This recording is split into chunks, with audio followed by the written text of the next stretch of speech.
아주 오래전에 미국 워싱턴 포스트지에 지미의 세계라는 제하의 기사가 실렸습니다. 이 지미라는 아이는 흑인 어린아이인데 부모로부터 날마다 이 마약 투여를 당하고 있다는 그러한 내용이었어요. 이 사건을 취재한 기자 자네트 쿠크라는 여기자는 너무나도 이 아이가 당하는 고통을 아주 세밀하게 생생하게 기사로 전했기 때문에 이 기사를 읽은 사람들은 다 같이 분노했습니다. 더군다나 어린이 마약 중독이라는 이런 사회 문제를 다룬 기사로 인해서 이 사람들은 이 지미를 빨리 그 부모로부터 구해야 된다. 부모로부터 분리시키고 이 아이를 보호해야 된다라고 이렇게 이제 여론이 형성됐죠. 그리고 이 기사를 쓴 기자에게 이 아이의 신상 정보를 제보해 달라. 그러면 경찰력을 동원하든 공권력을 동원해서라도 이 아이를 빨리 부모로부터 분리하고 이 아이를 지켜야 된다 그랬습니다. 근데 이 여기자는 이 취재원 보호를 이유로 그 아이가 누군지를 얘기를 안 하는 거예요.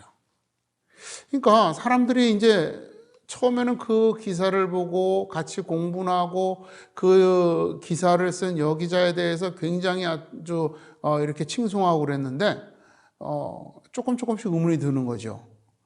아무리 취재원 보호라도 이 어린아이가 이러한 삶을 사는데 그걸 그 아이의 신상을 밝혀서 그 아이를 보호하는데 협조하지 않는다? 뭔가 이상한 거죠. 근데 사람들이 결국 알고 보니까 이 기사가 허위였던 겁니다. 이 기자는 자기 상사가 그 당시에 그 워터게이트라고 하는 미국의 정치권에 아주 큰 그 비리를 폭로하는 기사를 쓰면서 일약 스타덤에 오르고 그리고 플리처상을 받고 막 이러는 걸 보면서 나도 그런 큰 기사, 어떤 사회적인 그런 영향력을 펼치고 또 사회적으로부터 인정받을 수 있는 그런 기사를 쓰고 싶다. 이런 마음을 가지고 이런 행동을 했다라고 하는 겁니다. 결국 그녀는 이 지미의 세계라는 기사로 받았던 모든 상을 반납하고 정말 이제는 거짓말을 쓰는 기자라는 그런 오명을 쓰고 또 망신을 당해야 했습니다. 여러분, 기사라고 하는 건, 뉴스라고 하는 것은 여러분 어때요? 신문기사는 사실을 전달하는 목적을 가지고 있죠. 소식을 전달하는 거예요, 사실을. 그런데 이 사실을 전달하는 목적에 이 자네트라고 하는 이 기자는 자신의 욕심과 욕망을 위한 수단으로 이 뉴스 기사를 이용한 겁니다. 그래서 사람들의 이목을 사고 쟀던 거죠. 왜 그럴까요? 대부분 그것으로 인해서 자신의 명성이 올라가야 되겠다라고 하는 이유 때문이에요. 그런데 이게 완전히 틀린 말을 하는 게 아니죠. 그럴듯한 이야기, 그죠? 그럴듯한 이야기를 통해서 사람들의 관심을 끌고 이목을 끌고 자신의 그 명예를 드높이려고 하는 것입니다. 여러분, 이렇게 다르다라고 하는 것과 틀리다라고 하는 것은 차이가 있는 겁니다. 전혀 틀린 얘기를 하면 사람들한테 공감을 받지 못해요. 그런데 다른 얘기를 하면 사람들한테 공감을 받고 호응을 이끌어낼 수 있다는 겁니다. 오늘 우리 사회에 수많은 이단이 있는데 그 사람들은요, 전혀 색다른 이야기를 하지 않습니다. 그죠? 틀린 얘기가 아닌 것처럼 얘기를 해요. 예를 들면 불교라든지 이슬람교라든지 혹은 뭐 다른 이런 종교들은 우리와 너무나도 분명하게 틀리다라고 하는 것이 드러나잖아요. 그래서 그들과는 구분이 쉽단 말이에요. 그런데 다른 이야기를 하는 사람들이 있다는 겁니다. 다르다라고 하는 것은 다 99%는 비슷할 수 있어요. 똑같을 수 있어요. 그러나 마지막 1% 때문에 달라지는 거죠. 우리가 똑같은 색을 만들어서 그림을 칠하더라도, 제가 얼마 전 페인트를 칠할 일이 있어서 페인트 가게에 가가지고 조색을 했어요. 그랬더니 그분이 조색을 해서 주면서 이 코드를 하나 주더라고요. 제 뭐 그런 개별적인 어떤 그런 코드를 주더라고요. 그러면서 하는 말이, 다음번에 이 색이 부족해서 오게 된다면 이걸 얘기하세요 그러는 거예요. 왜? 이거 없이 그냥 섞었다가는 단 1mg이 더 들어가서 다른 색깔, 다른 느낌이 날 수 있기 때문이라는 거죠. 아주 작은 차이가 아주 엄청난 결과를 전혀 다른 것을 가져올 수 있기 때문이다라고 하는 겁니다. 그렇기 때문에 이 다르다라고 하는 것은 굉장히 우리가 조심해야 될 내용들이라고 하는 겁니다.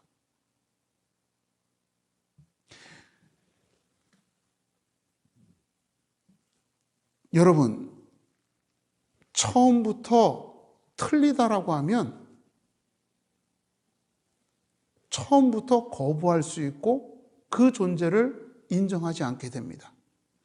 여러분, 우리가 잘 아는 중세 시대의 십자군 전쟁, 여러분, 그 이슬람은 잘못된 것이기 때문에, 틀리기 때문에 그들과 공존할 수 없다는 생각에서 유럽의 모든 기독교 국가들이 일어나서 그 십자군 전쟁에 임했던 거죠.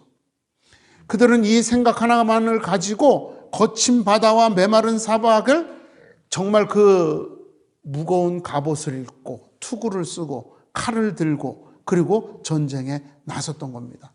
그래서 틀리다라고 하는 것은 거부감을 주기 때문에 쉽게 물리칠 수 있어요. 근데 다르다라고 하는 것은 같이 있을 수 있다는 그릇된 환상을 준다는 겁니다. 여러분, 사단이 하와를 유혹할 때 뱀의 형상으로 접근했잖아요. 그죠? 그때 당시에 뱀의 형태가 어땠는지는 정확하게 모르겠습니다. 그러나 우리 지금 여성분들이 뱀을 보면 어떻게 해요? 기겁을 하죠. 정말 그거는 비호감의 상징이 뱀이에요.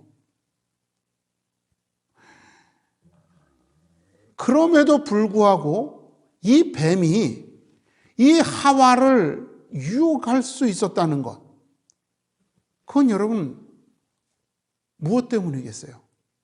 외모로는 분명히 혐오스러운 존재인데 그 뱀의 말에 귀를 기울일 수밖에 없었던 그 이유가 무엇일까요? 그는 하나님, 선악과, 에덴 동산과 같은 실체가 있는 말을 동원하면서 진실을 감추고 우리 인간의 그 본연적인 욕구, 안전과 풍요에 대한 그 욕구를 제시했기 때문에 그래요. 그걸 자극한 거죠. 전혀 다른 얘기로 이렇게 얘기를 했다면 하와도 그 혐오스러운 얼굴부터 역시 너는 그래 하고 그 말을 듣지 않았을 거예요.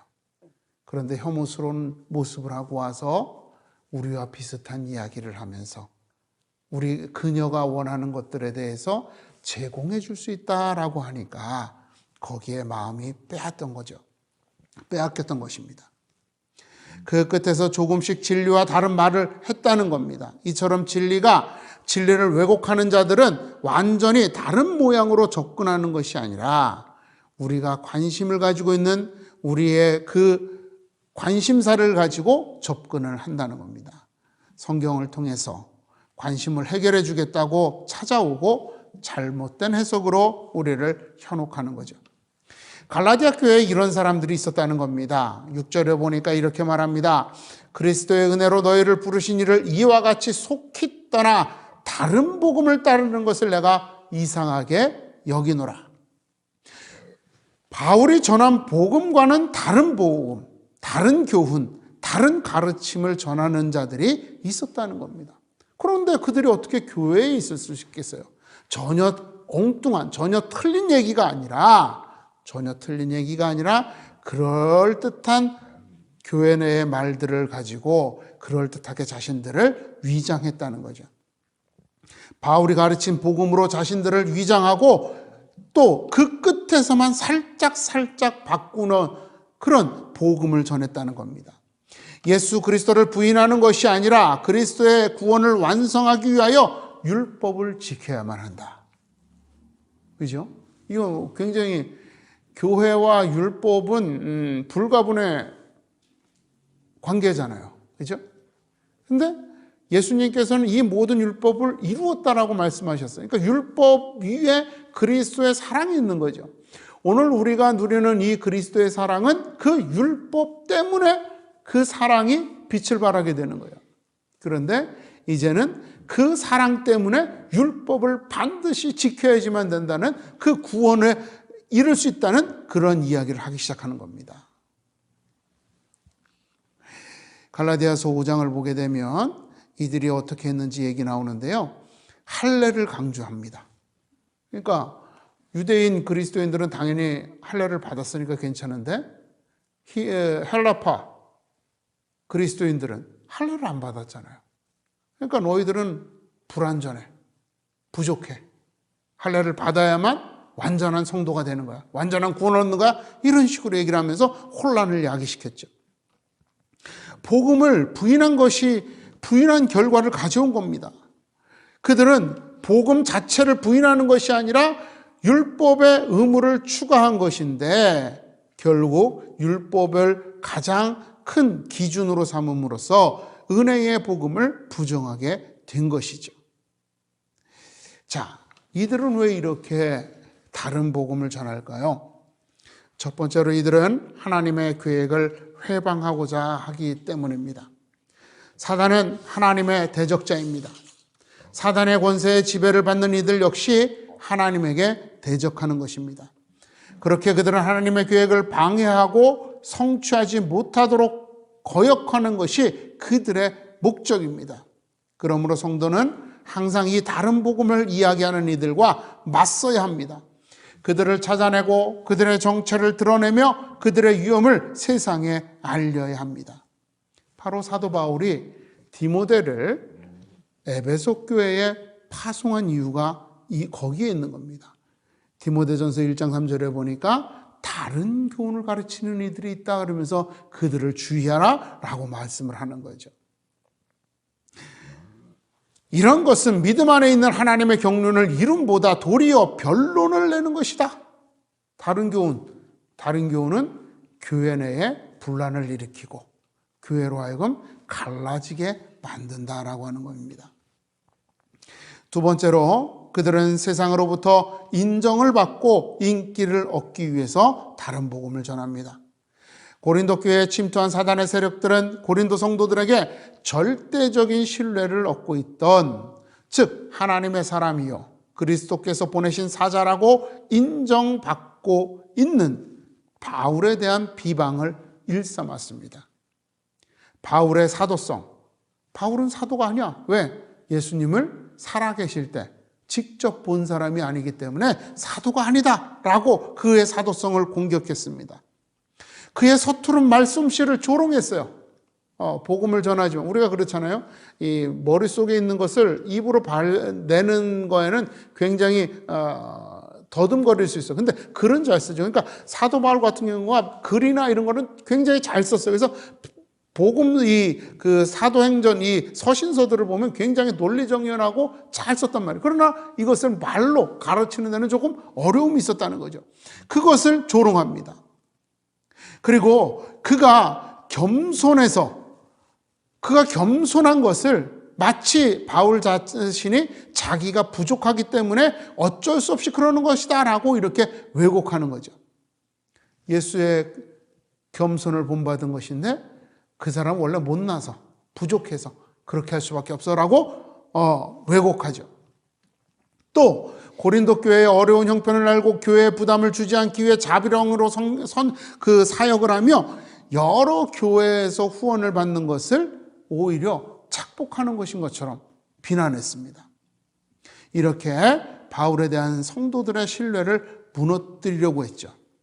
그것에 대해서 바울은 이렇게 얘기를 합니다. 고린도 후서에 보니까 나는 내가 해온 그대로 앞으로도 하리니 기회를 찾는 자들이 그 자랑하는 일로 우리와 같이 인정받으려는 그 기회를 끊으려 함이라.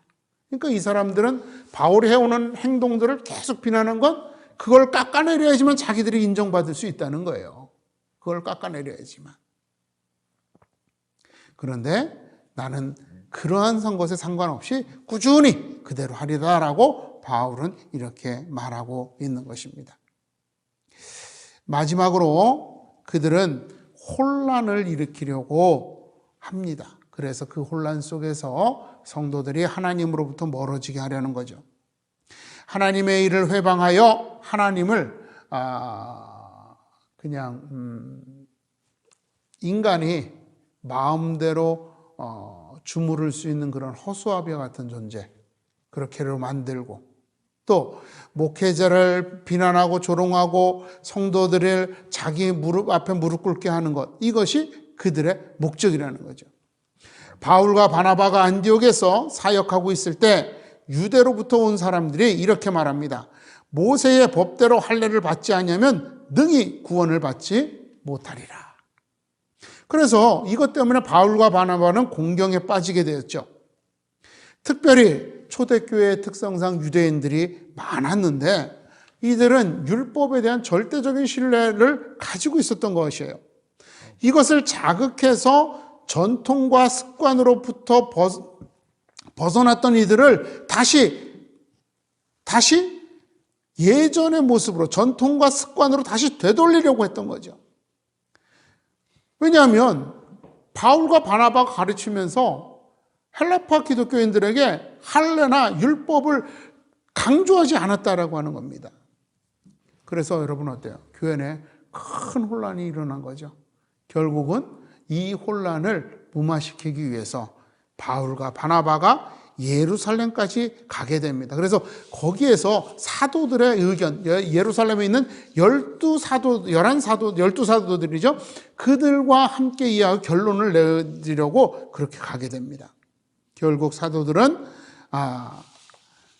그 모세의 할례를 주장하는 그들에 대해서 우리의 지시도 없이 나가서 말로 너희를 괴롭게 하고 마음을 혼란하게 한다라고 이렇게 그들의 잘못을 지적하는 거죠. 그들이 율법을 강조함으로 예수 그리스도의 은혜를 거부하게 하려는 그러한 시도를 제지하고 강력하게 경고하였던 것입니다. 여러분, 본문 6절에 보게 되면 이같이 속히 떠나다라고 하는 이런 말이 있잖아요. 떠난다는 것은 여러분 완전한 결별을 의미합니다. 그죠?